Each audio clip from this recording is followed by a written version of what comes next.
So, I mean, coming from Brooklyn, you end up in Florida. I mean, how did you even get into that real estate game? I mean, obviously you're more on the real estate wholesaling side, but before that you Mhm. were more in the lawn care. Both of them are related to real estate. Like, what made you decide to jump into that space? So for some reason, I've always been attracted to real estate. I feel Mm, like anyone that I knew that had any kind of money always mhm, owned like multiple houses. Growing up in Brooklyn, the big money people that I kind of maybe knew directly, like mm, someone's dad or someone's uncle or a friend of a friend. Oh, this guy owns this house. He owns the other one down the block or another one in another neighborhood. And I always like kind of respected that. And I always saw that anyone who had money just had multiple assets. They had lots and maybe that's just kind of what caught my eye, but that's kind of what I saw. So when I started making a good amount of money with my mortgage field services company, I started acquiring real estate.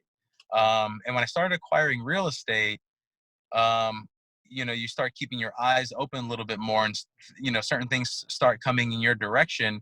And I started purchasing real estate a little bit cheaper from wholesalers, mm. right? Yeah. And I started to wonder, like, the how are these properties this much cheaper than properties on the market, and they're really similar assets? Like, they're very similar. How are they getting them cheaper? And I figured out they're really marketing to sellers directly. Mm, Sellers are not going to them like they would go to a real estate agent to list their properties on the market or to sell them in this kind of way that attracts people to get the highest bidder.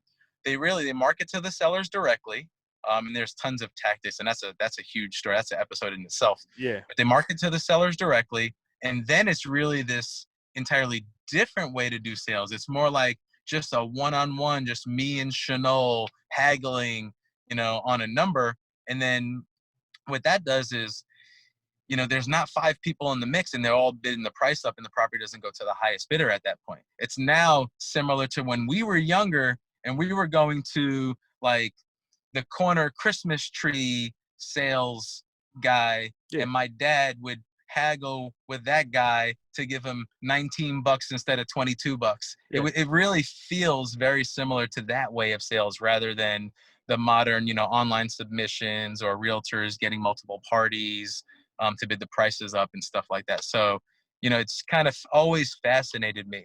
So at the right time, I'm looking to get into another industry, and I met, a really bright wholesaler, and I had experience building and scaling a business. And when I decided to partner with the guy, and then decided at that point, time is right to transition out of my old company, transition into this new company, and then I sold the old company to my operations manager. Got you. Got you. So, I mean, with that kind of business structure, I mean, do you still have some equity share in that business? Very small piece, Okay. but I do, Okay. yes. Cool. I mean, yeah, I'm just saying, I mean, that's a smart way of doing it. You still get a piece of the pie, even though you're not even working it anymore. That's definitely good business. Yeah, I mean, it was on a very aggressive decline. Hmm. And I didn't have the whole multiple streams of income mindset at that time. Hmm. I started when I was 26. Um, Never had a mentor, never really read Hmm. books, wasn't around big money minded people to ever kind of get the exposure that people like us should get to kind of Hmm. take your money, multiple streams of income, start something different, try to do it as early or as at the right time as possible. Just never had that exposure, Hmm. which I do have now though. So Yeah, yeah, I realize that. I mean, I think, well, you could correct me if I'm wrong, but I mean, 10x, right? I mean, that's one of the people that I think you kind of dove into and kind of help you grow to where you are currently. absolutely, absolutely.